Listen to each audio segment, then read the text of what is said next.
On a deux grands événements qui approchent la fête de Hanouka, précédée du Shabbat Parashat Vayeshev. On va expliquer un petit peu le rapport entre ces deux thèmes, la paracha et la fête de Hanouka. Chachamim nous disent que Yaakov Avinu a pris la décision de quitter Lavan pour rentrer chez lui, chez ses parents, comme sa maman lui avait dit, tu vas rester chez Lavan, mon frère, jusqu'à ce que je t'envoie chercher, jusqu'à ce que la colère de ton frère s'apaise. Et en effet, il est resté là-bas pendant 20 ans. 14 ans, il avait travaillé très dur pour se marier avec Rachel, car après 7 ans où il a travaillé pour Rachel, il a eu Léa, il a dû travailler encore 7 ans pour Rachel. Après ses 14 ans, Lavan ne voulait pas le laisser partir, il lui a dit « J'ai vu que tu as été porteur de bracha pour moi, ne me quitte pas s'il te plaît. Travaille encore, dis-moi juste qu'est-ce que tu voudrais que je te paye comme salaire ?» Et on connaît les conditions de travail, le contrat, on y reviendra, mais c'est pour dire que à quel moment Yaakov Avinu a quitté la maison de Lavan, c'est 6 ans plus tard. Donc, depuis qu'il a commencé à travailler pour lui-même, il est resté pendant 6 ans. En tout, ça fait 20 ans. À l'issue desquels, Akadosh Baruch Hu lui dit, tu vas rentrer chez toi, tu vas partir. Il va chercher Rachel et Léa, leur parler de ce plan de quitter la maison paternelle, Lavan. Mais le passouk souligne la naissance de Yosef Hatzadik. Quand Yosef est né, alors Yaakov prend l'initiative de partir. À ce propos, il est écrit « Vayhi ka'asher yalda Rachel et Yosef Vayomer Yaakov el Lavan shalecheni ve'elcha el mekomi ul arzi » Lorsque Rachel a donné naissance à Yosef, alors Yaakov va dire à Lavan « Laisse-moi partir, je voudrais rentrer chez moi, retourner à mon pays. » Ça, il a dit 14 ans après être venu chez Lavan. Ce n'est qu'après qu'il lui a dit, reste encore, il est resté 6 ans. Donc, ce que je viens de dire, que quand Yosef est né, il a voulu partir, c'est à la fin des 14 ans. Mais après, il est resté encore 6 ans. Mais pourquoi, quand Yosef est né, il dit, ça y est, je veux rentrer. Rashi explique, Mishenolad sitno shel Esav. À partir du moment où Yosef est né, Yaakov a désormais la force pour faire face à Esav, son pire ennemi, son frère, mais son ennemi, qui veut le tuer. D'ailleurs, il est arrivé avec 400 hommes pour anéantir Yaakov et sa famille. Mais Yaakov n'a pas eu peur de quitter Lavan quand Yosef est né. Pourquoi ? Yosef s'appelle le Satan de Esav. Sitno shel Esav. C'est la force contre Esav. Et de quel passouk on l'apprend ? C'est le passouk de la Haftara. On a lu la Haftara de Ovadia Hanavi. Ovadia, il était d'origine de Édom. Il s'est converti au judaïsme. Ger Édomi Haya. Ovadia, c'était un converti, un prosélyte d'origine de Esav, descendant de Esav. Il est devenu juif, il est devenu prophète, et il a prophétisé contre son origine, contre Esav. Et que dit-il dans cette prophétie ? Vehaya bet Yaakov esh, ou bet Yosef lehava, ou bet Esav lekash.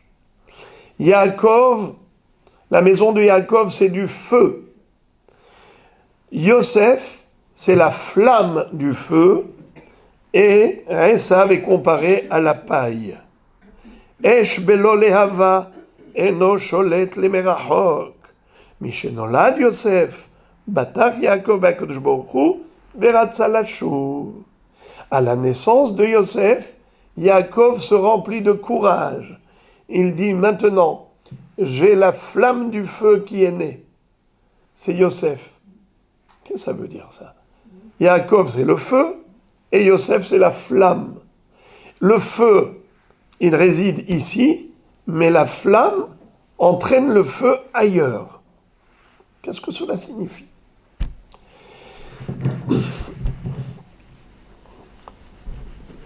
Le feu de Yaakov, c'est la Emouna en Akadosh Baruch Hu. Yaakov Avinu a été le symbole même de la Emouna.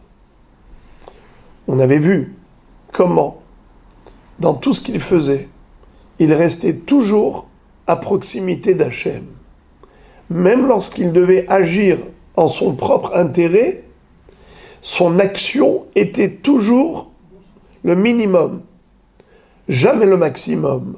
Par exemple, lorsqu'il a fallu se protéger des bêtes féroces quand il a passé la nuit dans le mont Moria, il était dans un endroit désert, dans la forêt.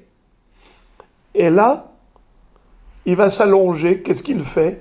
Il met des pierres autour de sa tête. Un demi-cercle. Kemin Marzev, dit Rashi. Pourquoi? Pour se protéger des bêtes féroces. On avait dit, mais les bêtes féroces, elles peuvent venir par les pieds. Elles peuvent bondir sur les pierres. Est-ce que c'est vraiment une protection? Pourquoi il ne s'est pas bien protégé? Parce qu'il voulait dire Modé ani lefanecha, melech hay vekayam, shechazar tabin nishmati, behemla, rabba emunatecha. Le matin, il voulait remercier Dieu qui lui a rendu la vie et non pas les pierres qui l'ont protégé. S'il avait mis une vraie forteresse autour de lui pour se protéger des bêtes féroces, eh bien le matin, il aurait eu l'impression que c'est la nature qui l'a protégé. Il a mis un mur en dur. Alors non, il va mettre le minimum, un semblant de protection autour de la tête. Pourquoi? Parce qu'il veut garder présent à l'esprit que c'est Akadosh Baruch Hu qui le protège. Et c'est comme ça d'ailleurs qu'il ne s'est pas sécurisé sur le plan financier. Quand Lavan lui demande « Qu'est-ce que tu veux comme salaire ?», il n'a pas fixé un montant important. Il va lui dire « Je voudrais simplement que tout le troupeau qui va naître de couleur soit le mien. » Par exemple, on va maintenant faire un tour, toi et moi, Yaakov dit à Lavan, et on va retirer de là tous les moutons de couleur, mouchetés, tachetés, colorés, rien du tout, que les blancs. Désormais, ceux qui vont naître de couleur seront les miens. Il dit bien sûr, Hen lu yehi kidvarecha. Lavan, il saute sur l'occasion, mais c'est super, t'as raison. Il était sûr que toutes les bêtes vont naître blanches. Finalement, elles étaient comment? Toutes colorées. Alors il a changé de contrat, il a changé les conditions de travail, et à nouveau, comment elles vont naître? En faveur de Yaakov. Alors il va changer. Il a changé 100 fois. Vayahlef et maskurti aseret monim, asara minyanim, 10 fois 10, 100 fois. Il change, il change, il change. À la fin, qu'est-ce que dit Yaakov Avinu à ses épouses, Rachel et Léa? Dieu m'a sauvé. C'est lui qui m'a donné ce troupeau. Parce que si ça ne tenait qu'à votre père, vu comment il a changé à chaque fois mon contrat de travail, je serais sorti d'ici après 6 ans de labeur dur, avec une main devant et une main derrière. Mais, Akadosh Baruch Hu, qu'est-ce qu'il m'a offert? Toute cette fortune. Pourquoi il s'est mis dans cette situation dangereuse? Il aurait pu se sécuriser en fixant un salaire clair, net et précis. Et là, tu ne peux plus changer. Tous les mois, ça tombe, justement. Il ne voulait pas avoir l'impression que c'est son travail, que c'est tonton Lavan qui lui fournit sa parnassa. C'est Akadosh Baruch Hu. C'est lui qui va décider de quelle couleur seront les bêtes. Ça provient que de Dieu. Voilà comment Yaakov Avinu restait toujours attaché à Dieu. Et c'est ce que cela signifie quand on dit que le portrait de Yaakov est gravé dans le Kisei HaKavod, dans le char divin. Il y a 4 portraits. Le portrait du lion, du taureau, le bœuf, et de l'aigle, et d'un homme. Et c'est qui cet homme? Yaakov Avinu. Chacun est roi de sa catégorie. Le lion, roi des animaux sauvages. Le bœuf est le roi des animaux domestiques. L'aigle, roi des oiseaux. L'homme domine toutes ces bêtes. Et Dieu domine l'homme qui domine ces bêtes. Melech, Malché, Amelachim. Melech, Malché, Amelachim. Akadosh Baruch. Alors, en effet, Yaakov Avinu, même quand il va pour se marier, il n'avait pas un sou. Parce que Eliphaz l'avait dépouillé de tous ses biens. Il voulait le tuer. Yaakov lui dit, au lieu de dire à ton père que tu m'as tué, prends tout cet argent. Dis-lui, Yaakov est mort. Parce que le pauvre, le nécessiteux est comparé à un mort. Eh bien, dis-lui que c'est bon, tu l'as tué. Alors il arrive, il se demande, mais comment je vais me marier? Je n'ai pas un bracelet, je n'ai pas une boucle d'oreille, je n'ai rien du tout à offrir à ma future Kala. Alors comment je vais faire? Mon père était très riche, car son père Abraham lui a tout donné pour se marier. Eliezer avait présenté le shtar, l'acte de legs, où Abraham avait tout offert à Yitzhak. Mais moi, Esa enai el heharim, me'ain yavo ezri, Esa enai el hahorim, je lève mes yeux vers mes parents. Harim, montagne, horim, parents. Mes parents se sont mariés grâce à la richesse de papy Abraham. Alors papa Yitzhak s'est marié. Mais moi, Yaakov, je n'ai rien. Qu'est-ce qui va s'auto-répondre? Ezri, merim Hashem oseh shamaim. Mon aide, c'est qui mon aide? La femme est qualifiée d'aide. C'est l'or, Ezer Kenegdo. Quand Dieu a créé l'homme, il va dire, je vais créer la femme qui sera une aide en face de l'homme. Ezer Kenegdo. Ezri, c'est mon aide, c'est-à-dire mon âme sœur. Mais Aïn Yavo Ezri, puisque je n'ai rien. Ezri, Merim, Hashem, Oseh Shamim Baretz. Le Zivug, c'est Mina Shamaim. Donc tu vois que Yaakov Avinu a surmonté toutes ces épreuves par rapport à sa Emouna. Mais Yosef Hatzadik, qui avait étudié la Torah chez Yaakov Avinu, il avait réussi à intégrer cette force de Emouna au plus profond de lui-même, à tel point où même lorsqu'il n'était pas dans un environnement positif, comme chez Abraham, chez Yitzhak, Yaakov, lui, il a étudié la Torah chez Yitzhak, chez Abraham, lui, Yosef Mskin, se retrouve tout seul en Égypte, arraché cruellement de la maison paternelle, éloigné de son père, et tout seul, dans un endroit pareil. Hosher Betzalmavet, l'obscurité d'ordre spirituel.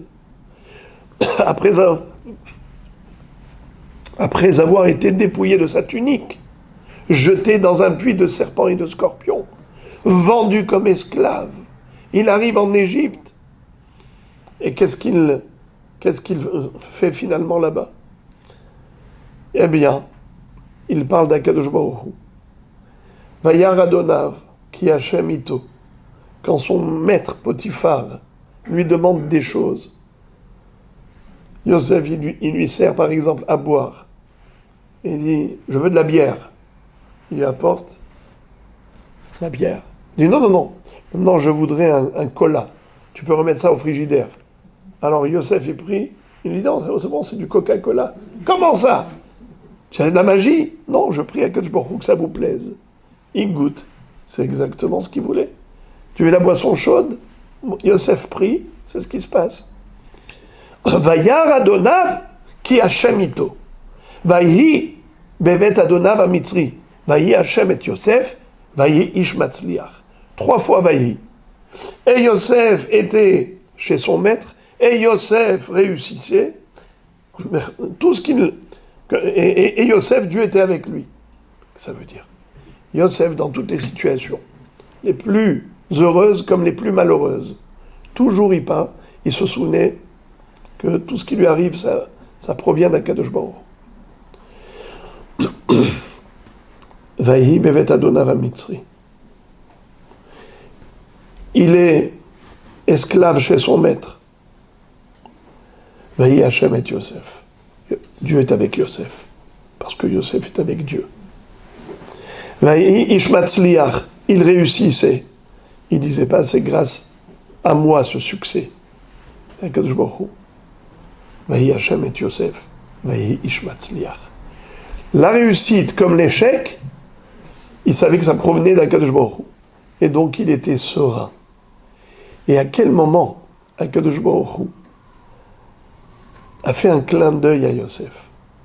C'est au moment où les Ishmaélim avaient acheté Yosef comme esclave, comme serviteur. La Torah nous dit qu'il transportait des parfums. Nechot, tsori, valot. Rachid dit pourquoi on a besoin de nous dire qu'est-ce qu'il transportait. Ça nous intéresse. On va pas acheter chez eux. Quel est l'intérêt? C'est pour nous dire, regarde-moi ça, comment Dieu a transformé et a changé le cours de l'économie mondiale. En général, les Ishmaélim vendaient du pétrole, même aujourd'hui, le goudron, des choses qui sentent mauvais. Mais là, ils se sont mis à vendre du parfum, à vendre toutes sortes de plantes parfumées. Pourquoi? Parce qu'ils transportaient Yosef, pour pas qu'il souffre de la mauvaise odeur, du pétrole, du goudron. Alors, Akadosh Baruch Hu a dit, eh bien, il aura du parfum chemin faisant pendant son voyage. Franchement, c'est tout ce qui lui manquait, Meskin. Yosef, maintenant, ses frères l'ont arraché cruellement du foyer familial, ils l'ont jeté dans un puits de serpent, et maintenant, il est vendu comme esclave. C'est juste le parfum qui lui manquait. C'est pour lui dire, Yosef, sache que tout ce qui t'arrive, c'est moi. C'est comme une fenêtre comme ça qui s'ouvre dans le ciel. Coucou Yosef, c'est ton Père Céleste qui t'a mis dans cette situation, que pour le bien. Alors Yosef, il a compris le message divin, tu vois. Et il arrive, il est jeté dans un cachot égyptien pendant 12 ans. 10 ans et encore 2 ans. Il ne perd pas le moral. Il voit Sarah Mashkim et Sarah Ophim qui étaient dans une rasra après le rêve qu'ils ont rêvé. Ils ne comprenaient pas ce qui leur arrivait. Ils étaient perturbés. Alors il leur dit, Madoua penachem zoafim. Pourquoi vous êtes mshon ce matin? Qu'est-ce qu'il y a eu? Alors chacun raconte le rêve qui le perturbait. Et il leur interprète. Et il va dire au Sarah Mashkim, souviens-toi de moi. Ici, on m'a jeté dans cette prison alors que je n'ai rien fait de mal. Vous imaginez, il a eu 2 ans de prison de plus parce qu'il s'est adressé à un être humain. Akadosh Baruch Hu dit, Yosef, tu t'adresses à un homme au lieu de t'adresser à moi.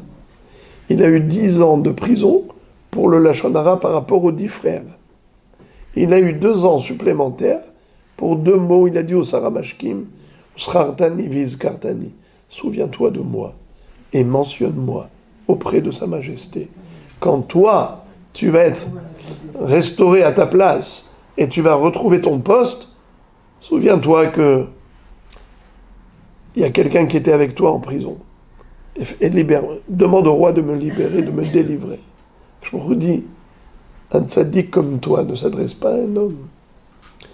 Yosef a surmonté toutes ces épreuves dans un lieu hostile, dans un milieu de Avodah Zara, en restant rattaché à Akadosh Baruch Hu. La femme de Potiphar, qui était tombée amoureuse de lui, qui essaye de le séduire par tous les moyens, elle essaye tous les moyens de séduction. Finalement, elle voit que ça ne marche pas. Alors elle a essayé de le forcer. Quand ce jour où tout le monde est parti à la messe pour la Avodah Zara, elle a dit maintenant, elle a fait semblant d'être malade pour rester avec lui. Et quand elle a essayé de le forcer, il a d'abord, avant de s'enfuir, elle lui a dit, écoute, si tu refuses d'aller avec moi, eh bien je vais te crever les yeux. Elle lui a dit, il lui a répondu, Dieu rend la vue aux aveugles. Hachem, poker ivrim. Elle lui a dit, mais je vais te courber la silhouette, je vais te mettre des lourds fardeaux sur ton cou. Il lui a dit, Hachem, Zokef Kefufim, Dieu redresse les courbés. Il a dit, eh bien, je vais te mettre en prison. Qu'est-ce qu'il va dire? Hachem, Matir Asurim, Dieu libère les prisonniers. Et finalement, elle a attrapé de force, il s'est enfui. Elle l'a fait jeter en prison. Il n'a pas regretté pour autant. Il ne s'est pas dit, ah, j'aurais dû faire la Avera Chas Veshalom. Jamais de la vie.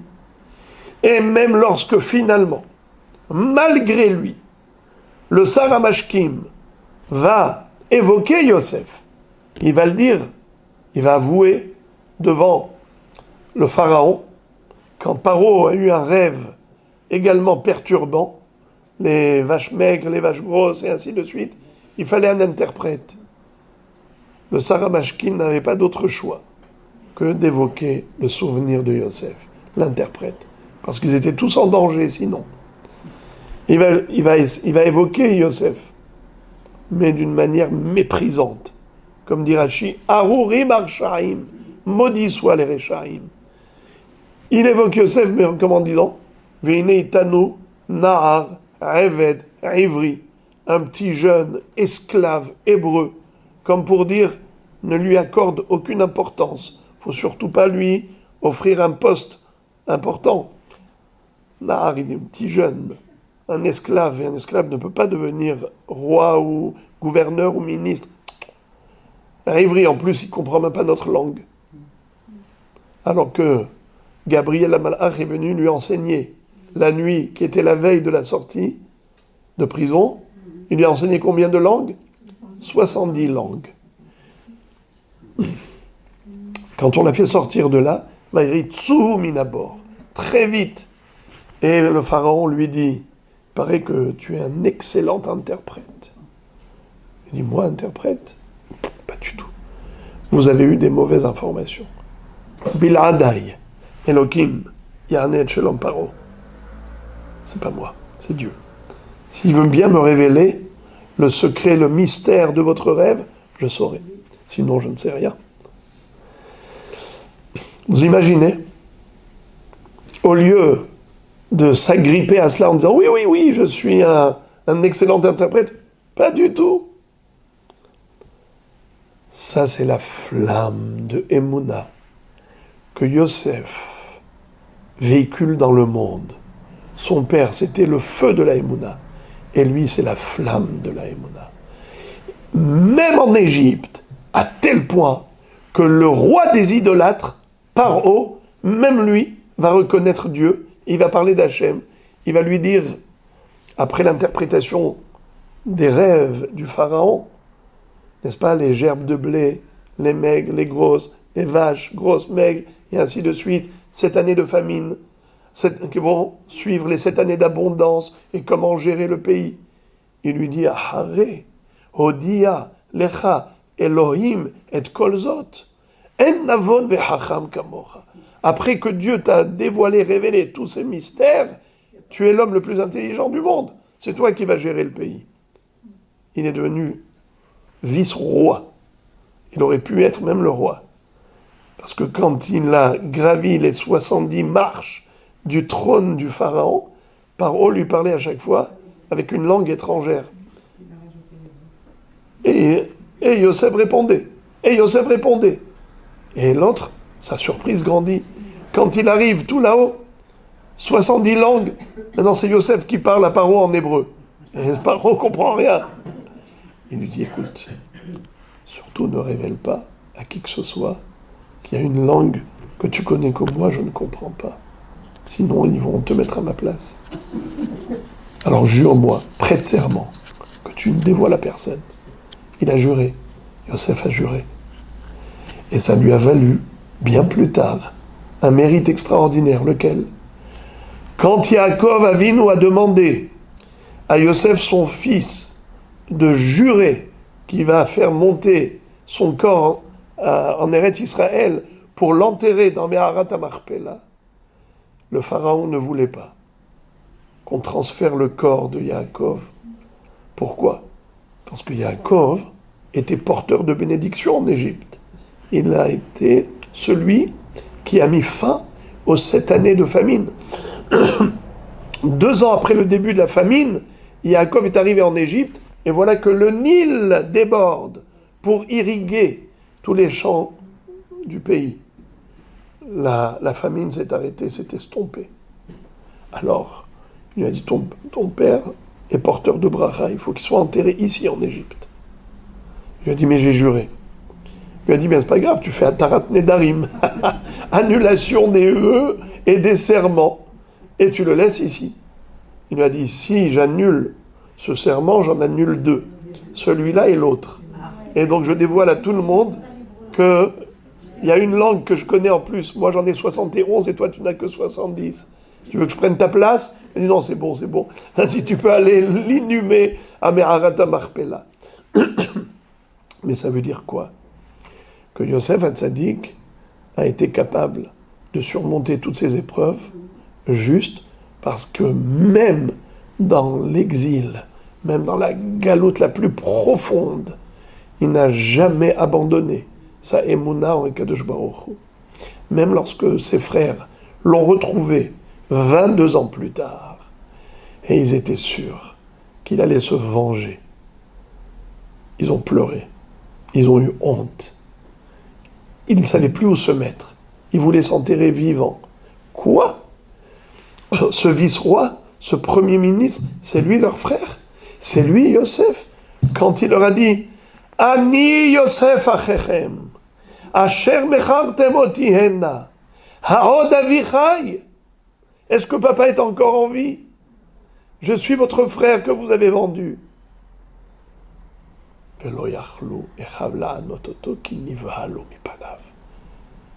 Ils n'ont pas réussi à prononcer un mot. Rachidi parha nishmatam. Ils se sont évanouis. Ils ont perdu connaissance. Ils ne pouvaient plus tenir devant Yosef. Qu'est-ce qu'il fait, Yosef? Au lieu de se venger, au lieu d'enfoncer le couteau dans la plaie, il leur dit, mais Atem, hashaftem alay, ra, velokim hashava letova. Vous aviez cru me faire du mal, mais vous m'avez fait le plus grand bien du monde. Pas seulement pour moi, pour le monde entier. Leman asot kayom hazeh lehayot amrav. C'est grâce à vous qu'aujourd'hui, dans cette période de famine, il y a de quoi manger pour tout le monde. Parce que si vous ne m'aviez pas vendu, je ne serais pas arrivé en Égypte, eh bien personne n'aurait interprété le rêve du pharaon, il y aurait une famine destructrice. Là, heureusement que vous m'aviez vendu. Et c'est comme ça que j'ai pu interpréter le rêve du pharaon. Et ce rêve prémonitoire, c'était une prophétie pour prévenir l'avenir. C'est comme ça qu'on a pu maintenant gérer les 7 années d'abondance pour gérer les 7 années de famine. Mais c'est grâce à vous. Vous avez été d'excellents shlochim d'Akadosh Baruch Hu. Mais comment un être humain peut atteindre un tel niveau que tout le mal qu'on lui fait, il n'y voit que du bien. Et il arrive à leur penser les blessures, alors que c'est lui le premier blessé. Vaya bet Yaakov esh ou bet Yosef lehava. Le esh de Yaakov, de sa émouna, eh bien, c'était la lehava de Yosef, qui brûle la paille de Esav. Esav est comparé à la paille. La paille, ça a beaucoup de volume. mais c'est rien du tout, ça n'a aucune valeur. Qui brûle la paille? Le feu, n'est-ce pas? Le feu dans la paille. C'est-à-dire que le monde de Esav, le monde du sheker, le monde de la vanité, des futilités, le monde artificiel, même l'intelligence aujourd'hui elle est devenue artificielle. Tout est artificiel. Le monde artificiel de Esav, eh bien, il disparaît devant la flamme de Yosef. Le Emet de Yosef, cette émouna très forte, eh bien, elle met à l'ombre toutes les futilités de Esav. Ça s'appelle Sit No Shel Esav. Eh bien, c'est exactement l'histoire de la fête de Hanouka. Juste après Parashat Vayeshev, on va célébrer la fête de Hanouka. Cette lumière qu'on va allumer, qui est la lumière de la menorah du Beth Amikdash, qui est la lumière de la Emouna. Pourquoi? Parce que, selon la nature, on n'avait aucune chance de gagner. Les Hashmonaïm étaient trop peu nombreux face à une armée aussi nombreuse. Trop faibles face à une armée tellement puissante. Entraînés en matière de guerre, eux, c'était pas leur rôle, eux, c'était des Kohanim qui servaient dans le Beth Amikdash pour le culte sacrificiel. La guerre, c'était pas leur fort. Mais Akadosh Baruch Hu a transmis les forts entre les mains des faibles, les nombreux entre les mains des peu nombreux. Pourquoi? Parce qu'avec la Emouna, avec cette flamme de feu de Emouna, on peut brûler la paille de Esav. Ils ont beau être nombreux et forts, mais si on est attaché à Kadosh Baruch, eh bien on peut surmonter toutes ces épreuves. Regardez ce qui s'est passé cette année, depuis le 7 octobre.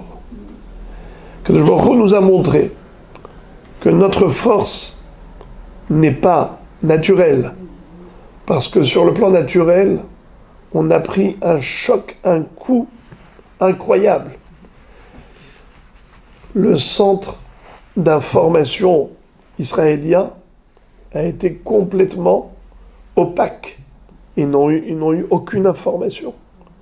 Ils ne savaient rien des plans maléfiques et de tous les complots qu'il y avait contre Israël.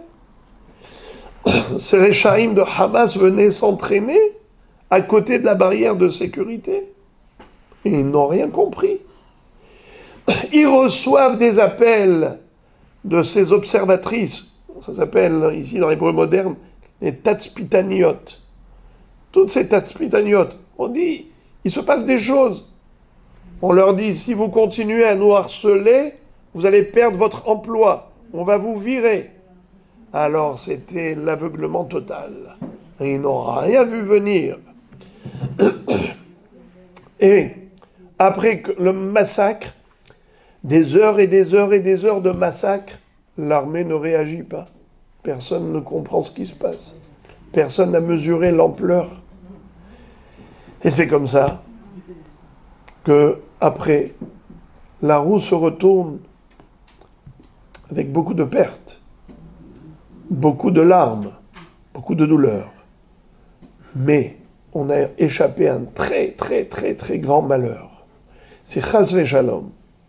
Kadosh Baruch Hu n'avait pas fait ce qu'il a fait, comme toujours, de sauver ses enfants, aujourd'hui, on n'en serait pas là pour en parler.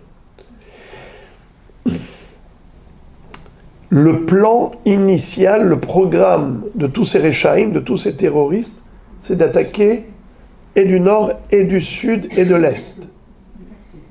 De partout. Et même de l'ouest. Même les Houthis du Yémen, même l'Irak, et même l'Iran, et Hezbollah, et de Syrie, et de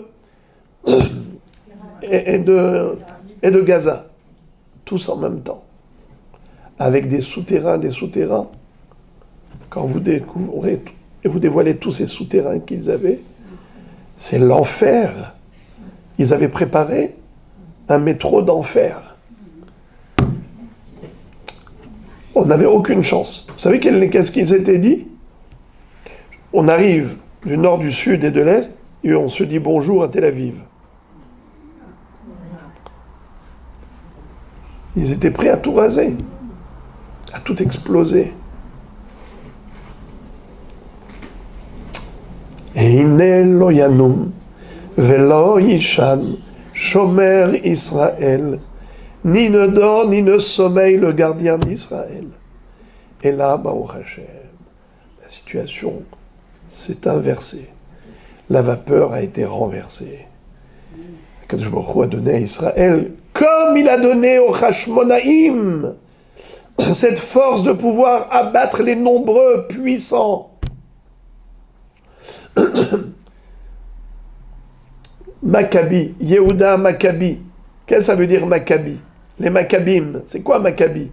C'est les initiales de 4 mots. Mi kamocha ba'elim Hashem. Mi kamocha ba'elim Hashem. Qui est comme toi parmi les puissants, ô Hashem?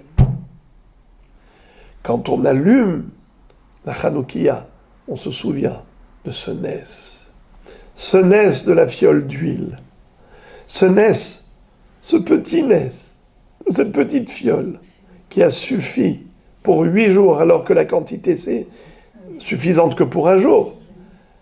Ce nes-là, c'est lui qu'on met en relief. Pourquoi on ne parle pas? Pourquoi on n'a pas un symbole de la victoire? Parce que normalement on aurait dû mettre en relief davantage le nes de la victoire, parce que ça c'était le sauvetage d'Israël. L'histoire de la fiole d'huile, presque à la limite, c'est un nes duquel on pouvait se passer. J'explique ce que je veux dire. D'après la halakha, on aurait pu utiliser même de l'huile impure. Même si ça avait été souillé, profané, impurifié par les Yévanim, les Grecs, on aurait pu utiliser cette huile.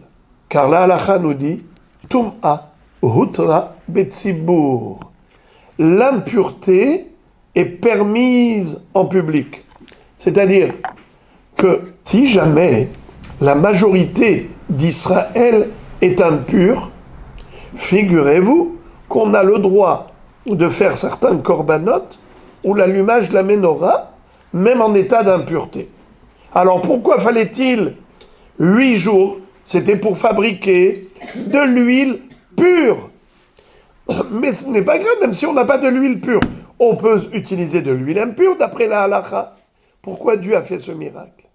Parce qu'il a vu que les Hashmonaïm se sont dévoués, se sont sacrifiés, ils ont mis leur vie en péril pour justement restaurer le Beth Amikdash, ramener à Israël sa Torah et renforcer la pureté d'Israël. Ils ont voulu faire les choses à la perfection. Ils n'ont pas voulu allumer avec de l'huile impure. Ils ont cherché de l'huile pure. Ils ont trouvé une seule petite fiole qui était scellée avec le sceau du Kohen Gadol. Je m'aurais dit, vous voulez de la pureté? Que de la pureté? Eh bien, je vais vous accorder cette possibilité d'avoir de l'huile pure. Eh bien, elle va suffire pour 8 jours, cette petite fiole que vous avez trouvée. Jusqu'à ce que vous fabriquiez encore de l'huile pure. Ce nes, c'est un nes surnaturel. La victoire dans la guerre, c'est un nes naturel. Quelle est la différence entre un nes naturel et un nes surnaturel? La guerre, voyez-vous aujourd'hui, ça fait plus d'1 an qu'Israël livre guerre à ses ennemis. Vous savez combien de miracles? C'est des miracles infinis qui se déroulent tous les jours. Vous ne pouvez pas imaginer à combien de dangers nos soldats échappent. Parfois, le Satan accuse et on a des pertes. Mais si vous faites des statistiques, c'est juste, ça dépasse l'entendement. Les miracles nous accompagnent en permanence. Je ne veux pas parler en détail parce que je suis filmé, mais c'est inimaginable ce qu'ils subissent comme perte par rapport à ce que Beli Aïnara, que Dieu nous protège du mauvais œil. C'est pour ça que je ne veux pas mettre trop en relief. Mais c'est des miracles inimaginables. Mais ça s'appelle des miracles naturels. Pourquoi ? Parce qu'on a l'impression que c'est Tsahal qui fait. Alors la victoire de Tsahal, on peut l'attribuer à des hommes. Alors que c'est Akadosh Baruch Hu qui nous donne, qui nous accorde cette victoire. C'est ce que j'appelle un miracle qui traverse les voies de la nature. Un miracle naturel. Et là, ceux qui ne veulent pas croire en Dieu peuvent dire, c'est la force de Tsahal. Eh bien, celui qui veut se tromper, il le peut. Donc, pareil pour les Maccabim. Ceux qui veulent se tromper, ils peuvent dire à Hanouka, ce qui s'est passé, c'était la victoire des hommes. Mais ils ne peuvent pas se tromper. Car la petite fiole d'huile montre qu'un être humain ne peut pas faire en sorte qu'une fiole d'un jour puisse éclairer pendant 8 jours. Celui qui a réalisé ce miracle, c'est lui qui a réalisé l'autre miracle. Donc c'est pour ça que Chachamim ont dit, le symbole de Hanouka, c'est l'allumage des 8 jours avec l'huile pour rappeler ce Ness qui est inexplicable, qui ne peut pas être expliqué naturellement. Eh bien, on comprendra aussi que la victoire était également surnaturelle, miraculeuse. Voilà donc le point de jonction entre l'histoire de Hanouka et Parashat Vayeshev. Je vais conclure avec un mot de la Gemara. La Gemara traite du sujet de Hanouka. Dans quel Masechet on a dans le Shas des Masertot, Masechet Brachot, Masechet Shabbat, Masechet Psachim. Dans quel Gemara on retrouve le sujet de Hanouka ? Dans Masechet Shabbat, dans le 2e chapitre, lorsqu'on parle de Bameh Madlikin ou Bameh En Madlikin. Quelles sont les mèches et les huiles qu'on peut utiliser pour les Nerot Shabbat et lesquelles qui sont disqualifiées ? Eh bien là-bas, la Gemara a fait un comparatif entre Nerot Hanouka et Nerot Shabbat. C'est là où on nous enseigne toutes les lois relatives à Hanouka.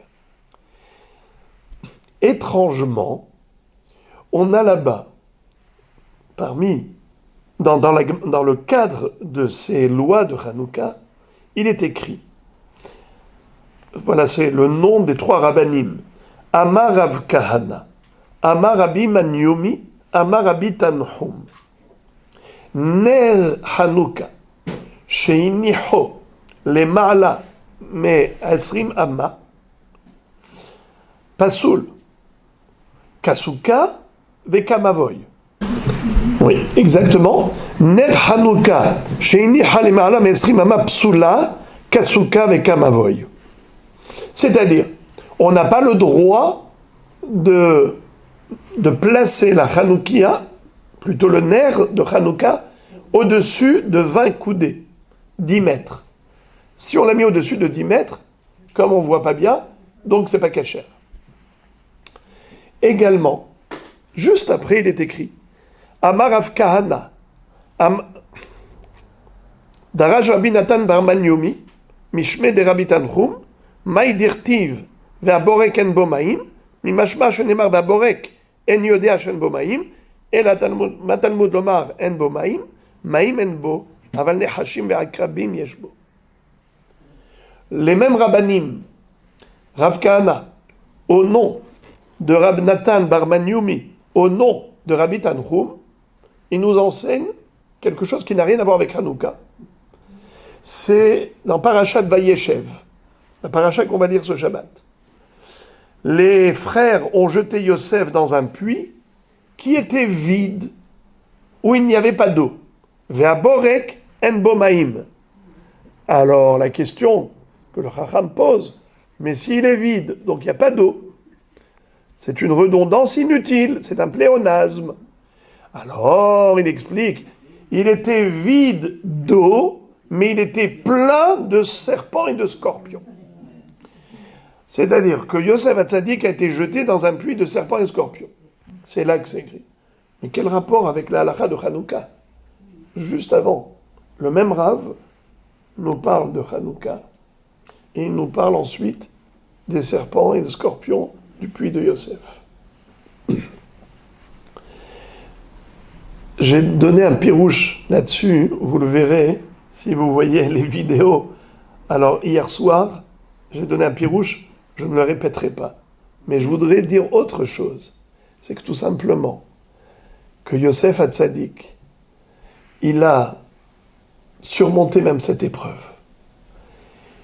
On l'a jeté dans un puits de serpents et de scorpions. Il a été sauvé. C'est quoi ça? Comment tu peux comprendre? C'est un nes. Hanouka, c'est un nes. Tu ne dois pas perdre de vue la émouna en Dieu. Le ner Hanouka, il doit être dans ton champ visuel, ton champ de vision à l'intérieur des 20 coudées. Que tu puisses toujours voir celui qui a fait le nes de la fiole d'huile. Ne perds pas de vue la protection divine. N'aie pas peur. Même les serpents et scorpions, n'aie pas peur. Akadosh Baruch Hu est avec toi. Celui qui a fait ce nes, c'est lui qui fait ce nes.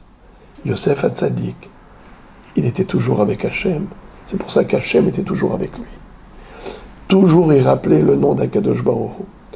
C'est ainsi que chacune dans sa vie, la vie est parsemée d'épreuves.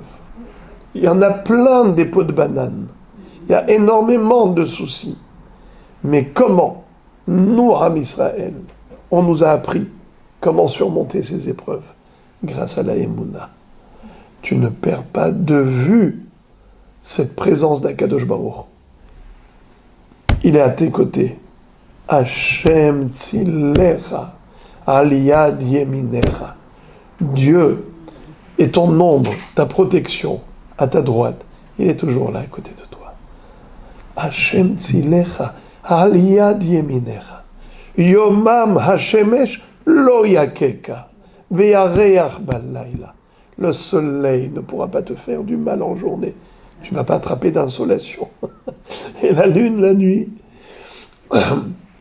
Hashem ishmorcha mikol ra. Dieu te protégera de tout mal. Hashem ishmor tzetra uboecha me'ata ve'ad olam. Du début à la fin, tu es entre les mains d'Akadosh Baruch Hu. C'est lui qui te protège quand tu sors de la maison. C'est lui qui te protège quand tu rentres à la maison. C'est pour ça qu'on a la mezouza. Pourquoi on a la mezouza? C'est pour se rappeler de cela. On a la mezouza juste à la porte, de manière à ce qu'on n'oublie jamais cela. C'est le principe fondamental de notre vie. Tu rentres à la maison, tu sors de la maison. Hashem ishmorcha mikol ra. C'est Dieu qui te protège de tout mal. Alors avec cette lumière de Hanouka et l'éclairage de la paracha de Yosef Hatzadik, Vehaya bet Yaakov esh u bet Yosef lehava u bet Esav lekash. C'est comme ça que on va déblayer de notre cœur toute trace d'angoisse, aucun souci, aucune anxiété. On sait que tout ce que fait Akadosh Baruch Hu, c'est uniquement pour le bien. Ki Hashem yitbarach tamid ohev oti ve'yeh li rak tov ve'od yoter tov ken yehi ratzon.